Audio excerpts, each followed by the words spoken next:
మా latest videos కోసం మా ఈ తెలుగు న్యూస్ ఛానల్ సబ్స్క్రైబ్ చేసి గంట సింబల్ యాక్టివేట్ చేసుకోండి.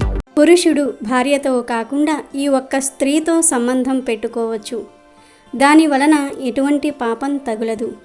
శాస్త్రాల అనుసారం ఏ పురుషుడైనా కూడా భార్యతో కాకుండా ఈ స్త్రీతో సంబంధాలు పెట్టుకోవచ్చు. మరి ఆ స్త్రీ ఎవరో తెలియాలంటే ఒక కథను వినాలి. ఒకసారి నారద మహర్షి యమలోకానికి వెళ్తాడు. అక్కడ యమధర్మరాజు విశాలమైన సింహాసనం మీద కూర్చుని ఉన్నాడు. ఆయన దగ్గరే చిత్రగుప్తుడు కూడా ఉన్నాడు. నారదుడి రాకను గమనించిన యముడు ఆయనకు ఎదురెళ్ళి స్వాగతం పలికాడు. ఉచితాసనం చూపించాడు. నారద, మీ రాకతో ఈ ధర్మపురి ధన్యమయ్యింది. చాలా కాలం తర్వాత మీరిక్కడికి వచ్చారు. మీ రాకకు ఏదో ఒక కారణం ఉండే ఉంటుంది. ఆ కారణం ఏమిటో చెప్పండి అని నారదుల వారిని యమధర్మరాజు అడుగుతాడు. అప్పుడు నారదుడు యముడితో ఇలా అంటాడు: 3 లోకాలలోని ప్రాణులకు వారి కర్మల అనుసారము వారిని శిక్షించే పని మీది. మీ దగ్గర సమస్త ప్రాణుల యొక్క లెక్కలన్నీ కూడా ఉంటాయి. పాపాత్ములను మీరు నరకలోకానికి పంపిస్తారు, పుణ్యాత్ములను స్వర్గంలోనికి పంపిస్తారు. సమస్త ప్రాణుల యొక్క పాపపుణ్య కర్మ ఫలితాలు మీ దగ్గర ఉన్నాయి. నేను మీ దగ్గరకు ఒక విచిత్రమైన ప్రశ్నను తీసుకుని వచ్చాను. మీరే ఈ ప్రశ్నకు సమాధానాన్ని చెప్పండి అని అడుగుతాడు. అప్పుడు యముడు ఆ ప్రశ్న ఏమిటో నిస్సంకోచంగా నన్ను అడగండి అని యముడు అంటాడు. అప్పుడు నారదుడు, యమరాజా, ఒక పురుషుడు వివాహం చేసుకున్న భార్య ఒక్కదానితోనే సంబంధాలు పెట్టుకోవాలా, లేదా వేరే స్త్రీలతో కూడా సంబంధాలు పెట్టుకోవచ్చా? ఎందుకంటే ఈ రోజుల్లో చాలామంది భార్య ఉన్నా కూడా పరస్త్రీలతో అక్రమ సంబంధాలు పెట్టుకుంటున్నారు. ఇది పాపం కదా. అటువంటి మనుషులకు నరకంలో శిక్షలు వెయ్యరా? ఈ విషయంలో శాస్త్రం ఏం చెప్తుంది? పురుషుడు అనేక వివాహాలు చేసుకోవచ్చా? ఈ ప్రశ్నలకు మీరు సమాధానాలు చెప్పండి అని నారదుడు యముణ్ణి వినయంగా అడుగుతాడు. అప్పుడు యముడు నారదుడితో, సమస్త మానవ కళ్యాణం కొరకు మీరు చాలా మంచి ప్రశ్నను అడిగారు. ఈ ప్రశ్నలకు సమాధానం తెలియాలంటే ఈ కథను చెప్తాను, వినండి. ఈ కథలోనే మీరు అడిగిన ప్రశ్నలన్నిటికీ కూడా సమాధానాలు లభిస్తాయి గనుక ధ్యాస పెట్టి ఈ కథను వినండి అని ఇలా చెప్పటం మొదలు పెడతాడు.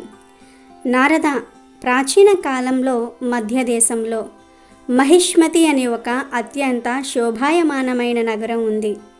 ఆ నగరానికి రాజు ధర్మపాలుడు. ధర్మపాలుడు న్యాయాన్ని ప్రేమిస్తూ ఉండేవాడు. ఆ రాజ్యంలోని ప్రజలందరూ కూడా ఆయన న్యాయ పరిపాలన వలన చాలా సంతృప్తిగా ఉన్నారు. రాజుగారు రాజ్యంలోని ప్రజలను చక్కగా చూసుకుంటూ ఉండేవారు.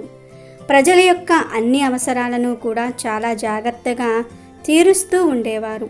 రాజుగారికి సుకన్య అనే ఒక భార్య ఉంది. ఆమె చాలా అందంగా ఉండేది. అత్యంత గుణవంతురాలు, పతివ్రత స్త్రీ. ధర్మపాలుడు మరియు సుకన్య ఇద్దరు దయాగుణం కలిగిన వారు. వారు చాలా యజ్ఞాలను, దాన ధర్మాలను, అనుష్ఠాలను చేసేవారు.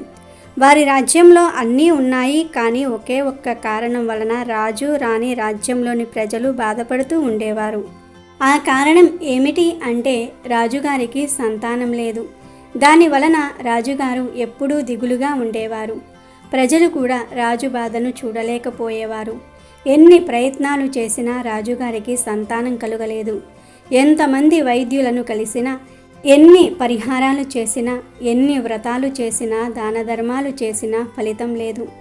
ఒకరోజు ప్రజలందరూ రాజు దగ్గరకు వచ్చి, మహారాజా, మీరు పుత్ర ప్రాప్తి కోసం ఇంకొక వివాహం చేసుకోండి అంటారు. కానీ రాజు మాత్రం ప్రజలు చెప్పిన మాటలను వినలేదు.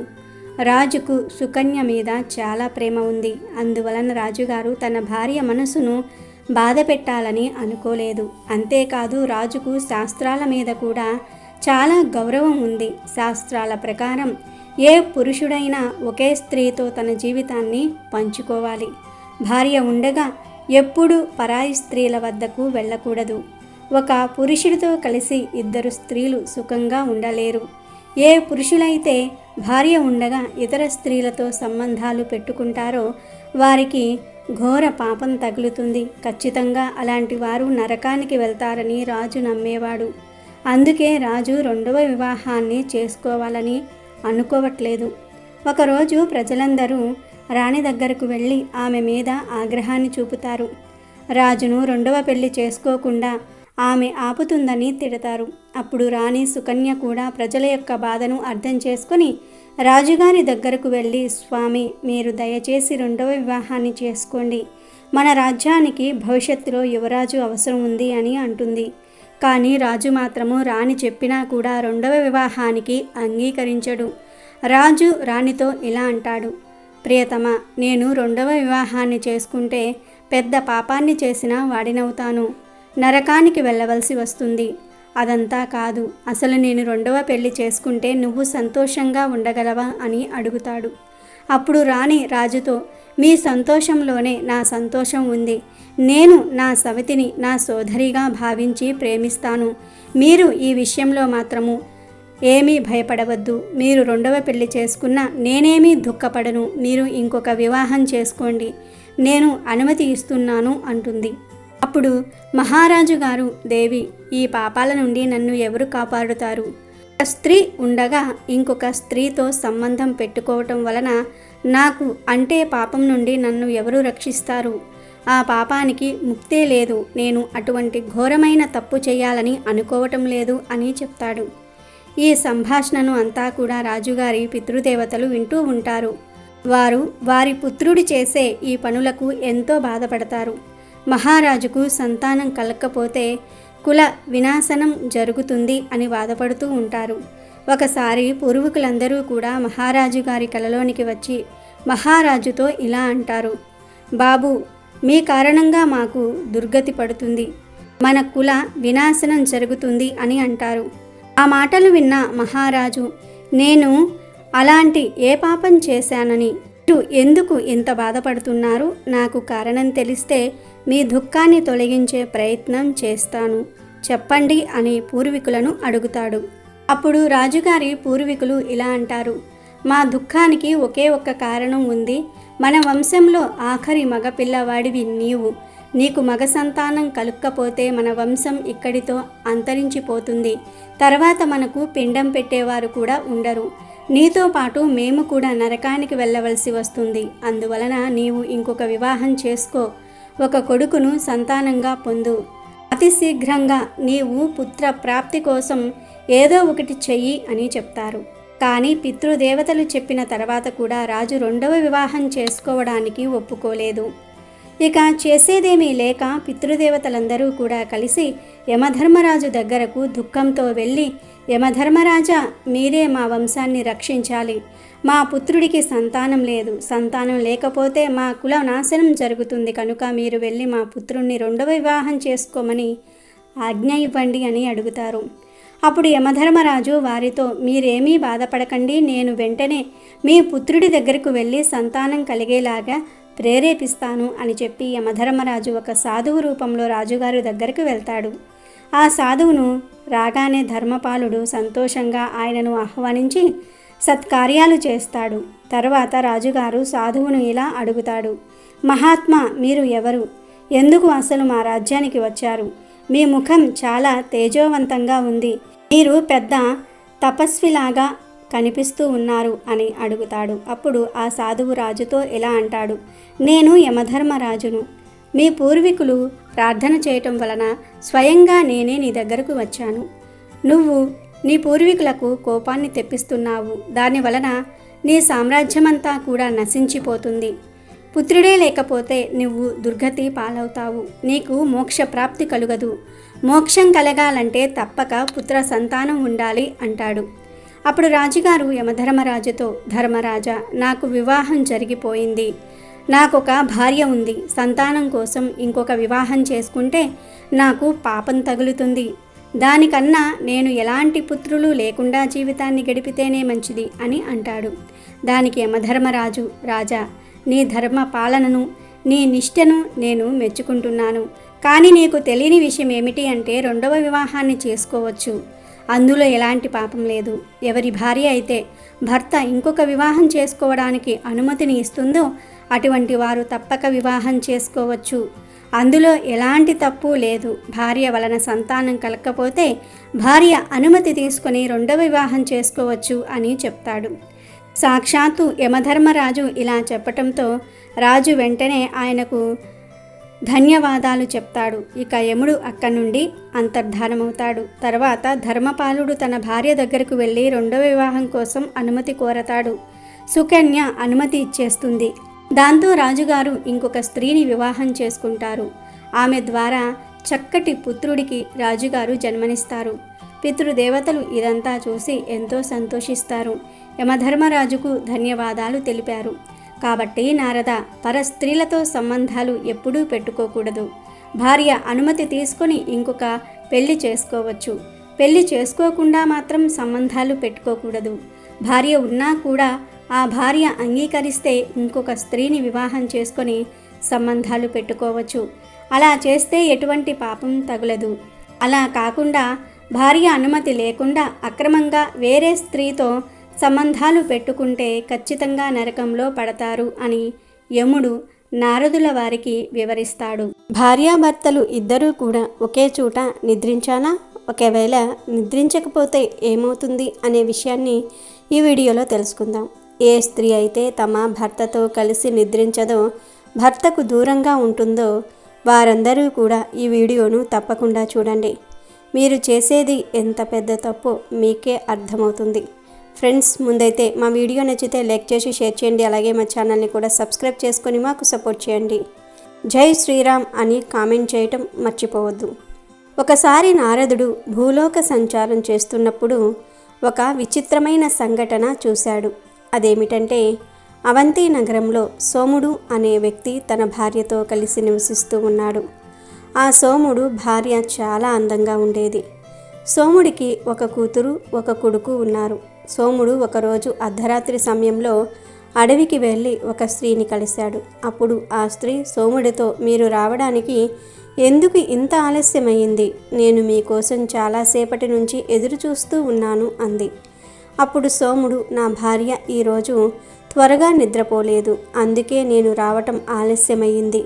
కాబట్టి త్వరగా మనము ఆ పక్కనే ఉన్న గుడిసెలోనికి వెళ్దాం. ఎందుకంటే తెల్లవారిపోయేలా ఉంది. ఈలోపు మనము మన ఇళ్లకు వెళ్ళిపోవాలని చెప్పాడు. అప్పుడు ఆ స్త్రీ సోముడితో, అవును, నా భర్త కూడా తొందరగానే నిద్రలేస్తాడు, కాబట్టి మనం తెల్లవారక ముందే ఇక్కడి నుంచి వెళ్ళిపోవాలి అంది. ఇక వాళ్ళిద్దరూ కూడా ఆ గుడిసెలోనికి వెళ్ళి కాసేపు ఆనందంగా గడిపారు. ఆ విధంగా ఆ సోముడు తన భార్యను మోసం చేసి ఆ స్త్రీతో సంబంధం పెట్టుకున్నాడు. ఆ స్త్రీ కూడా తన భర్తను మోసం చేసి సోముడితో సంబంధం పెట్టుకుంది. ఇది గమనించిన నారదుడు ఇలా ఆలోచిస్తూ ఉన్నాడు.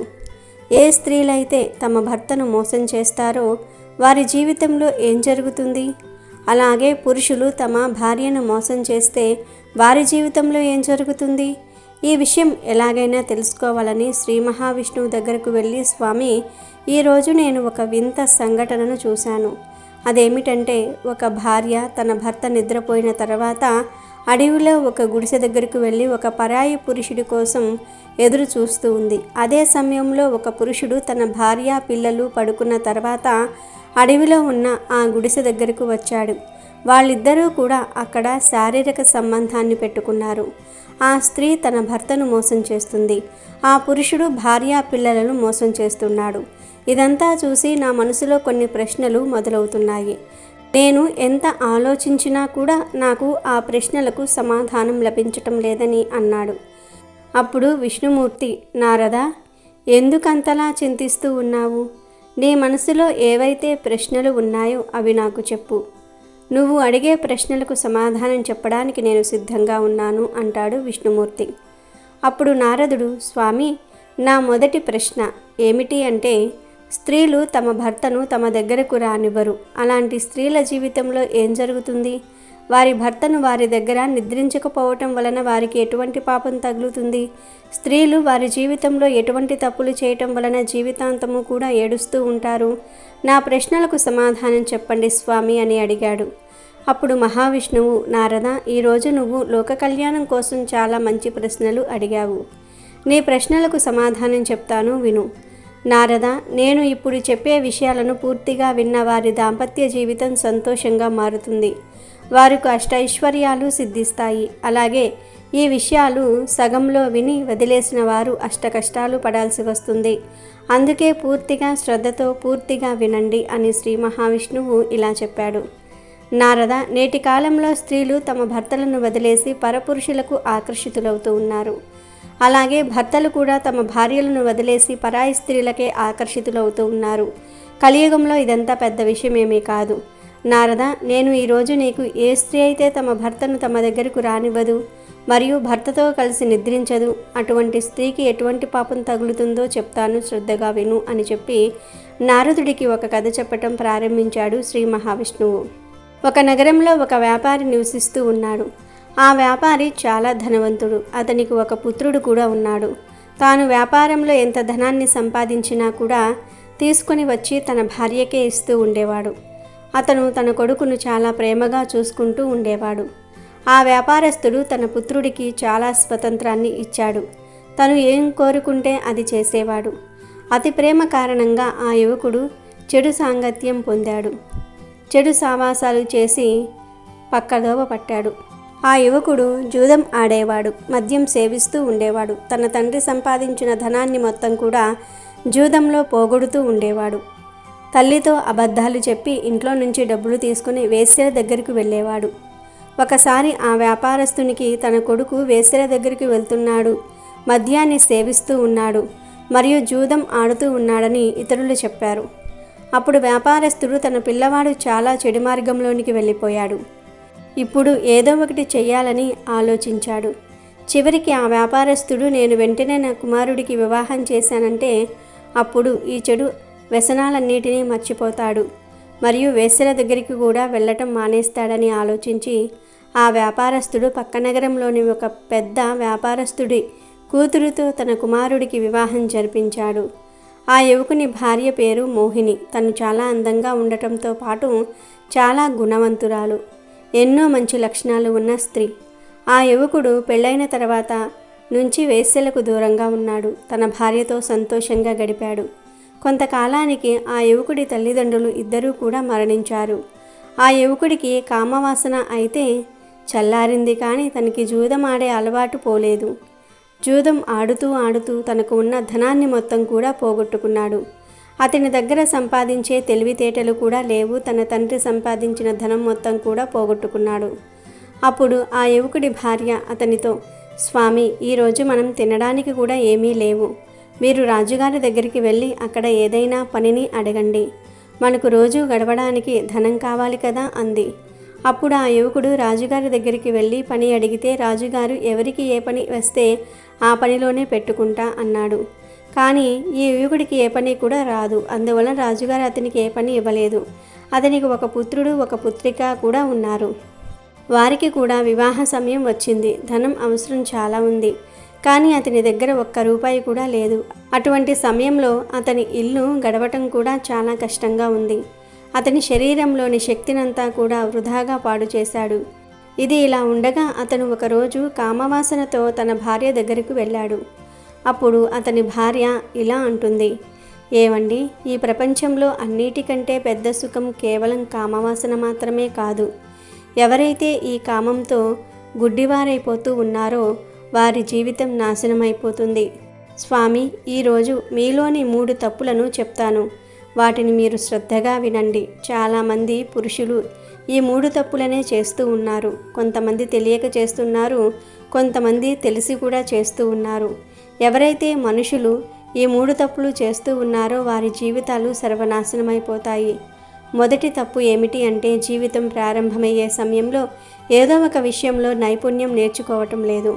అటువంటి వారు వారి జీవితంలో అనేక రకాలైన ఇబ్బందులను అనుభవిస్తూ ఉన్నారు. మీరు చేసిన ఈ తప్పే జీవితాంతం కూడా మిమ్మల్ని ఇబ్బంది పెడుతుంది. ఇక మీరు చేస్తున్న రెండవ తప్పు ఏమిటి అంటే పనులు వాయిదా వేయటం. మీరు యవ్వనంలో ఉండగా ఏ పని కూడా చేయలేరు అని వాయిదా వేసేసేవారు. ఆ సమయాన్ని మీరు సరిగ్గా వినియోగించుకోలేదు, అందుకే మీ లక్ష్యాలను మీరు చేరుకోలేకపోయారు. మూడవ తప్పు చెడు సావాసాలతో ఉండటం.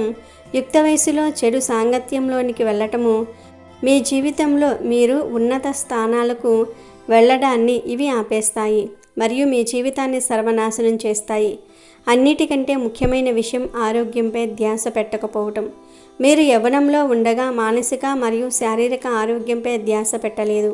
అందువల్ల సమయం గడిచే కొద్దీ, వయసు పెరిగే కొద్దీ అనేక రకాలైన అనారోగ్య సమస్యలు వస్తాయి. అందువలనే ఆరోగ్యంపై ధ్యాస, ఆశ పెట్టడం చాలా అవసరం. స్వామి, మీరు జీవిత ప్రారంభాన్ని చెడు మార్గంతో మొదలుపెట్టారు. అందువలనే మనం ఇప్పుడు ఇన్ని కష్టాలను అనుభవిస్తూ ఉన్నాము. కాబట్టి నేను ఇప్పుడు మీతో కలవాలి, సంభోగించాలి అని అనుకోవటం లేదు. నేను మీతో కలిసి నిద్రించాలి అని అనుకోవటం లేదు. ఇప్పుడు మన ఇద్దరి వయసు సగం కన్నా ఎక్కువే. ఇది నేను భగవంతుడికి సేవ చేయాలని అనుకుంటున్నాను. భగవంతుడు మనకు తప్పకుండా సహాయం చేస్తాడు. ఈ సమయంలోనే మన ఆత్మను పరమాత్మలో లీనం చేయాలి. మనిషి యవ్వనం వచ్చేంత వరకు బ్రహ్మచారులుగా ఉంటారు. యవ్వనం రాగానే వివాహ జీవితంలోనికి వస్తారు. వివాహ జీవితంలోనికి వచ్చిన తర్వాత సంతానం కావాలని కోరుకుంటారు. సంతానం కలిగిన తర్వాత వారి పెళ్లి గురించి ఆలోచిస్తూ ఉంటారు. ఆ తర్వాత ముసలివారు అవుతారు. మళ్ళీ తిరిగి బ్రహ్మచారి జీవితంలోనికి తిరిగి వెళ్ళిపోతారు. ఎక్కడి నుండి అయితే వివాహ జీవితంలోనికి వచ్చారో మళ్ళీ తిరిగి అక్కడికే వెళ్ళారు. ఏ విధంగా అయితే బ్రహ్మచారి జీవితాన్ని వ్యర్థం చేసుకున్నారో అలాగే వృద్ధాప్యాన్ని కూడా వ్యర్థం చేసుకోవద్దు. పూజాది కార్యక్రమం, భజనలు, కీర్తనలు చేయాలి. నేను మిమ్మల్ని నాశనం కానివ్వను. ఇప్పటికే మీకు అర్థమయ్యే ఉంటుంది నేను మీతో కామక్రీడను ఎందుకు చేయనంటున్నానో.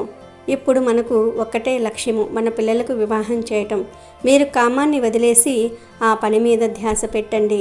ఏదో ఒక రోజు భగవంతుడు తప్పకుండా మన మొరను వింటాడని చెప్పింది. ఆ వ్యక్తి భార్య ఒకరోజు ఒక ముసలి అవ్వను కలిసింది.